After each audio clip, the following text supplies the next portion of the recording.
ખાકી શરમાઈ, મફતમાં ચા નાસ્તો ન આપતા પોલીસે દુકાનદારને ઢોર માર માર્યો.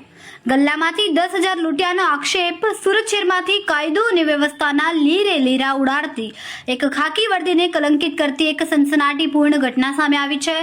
લિંબાયત પોલીસ સ્ટેશનના પીએસઆઈ જાડેજા અને તેમની સ્ટાફની ટીમ સાથે પોલીસ કમિશનર કચેરીમાં ગંભીર આક્ષેપો સાથે ફરિયાદ દાખલ કરવામાં આવી છે. મફતખોરી અને દાદાગીરીની આ પરાકાષ્ઠાએ સુરત પોલીસની છબી ખરીદી નાખી છે. શું છે આખો વિવાદ? મળતી માહિતી મુજબ લિંબાયત વિસ્તારમાં દુકાન ધરાવતા મનોજ સરોજ નામની વ્યક્તિ પાસે પોલીસ કર્મચારીઓએ મફતમાં ચા નાસ્તો, પાણીની બોટલ અને માવો માંગ્યો હતો. મનોજે આ રીતે મફતમાં સામાન આપવાની સ્પષ્ટ ના પાડી દીધી હતી. બસ આટલી જ વાતમાં કાયદાના રક્ષકો ભાન બોલ્યા હતા. ઢોરમાર અને લૂંટ, મફતની વસ્તુ આપવાની ના પાડતા ઉશ્કેરાયેલા પોલીસ કર્મચારીઓએ મનોજ સરોજને બેરહેમીથી ઢોરમાર માર્યો હતો.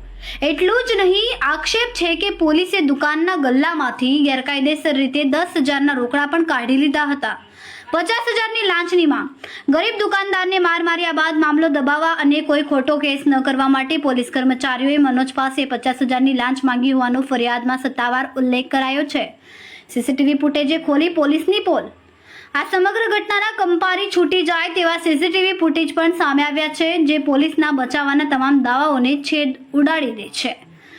ભયભીત થયેલો દુકાનદાર મનોજ પોલીસના ત્રાસથી બચવા માટે રસ્તા પર દોડીને ભાગતો સ્પષ્ટ દેખાય છે.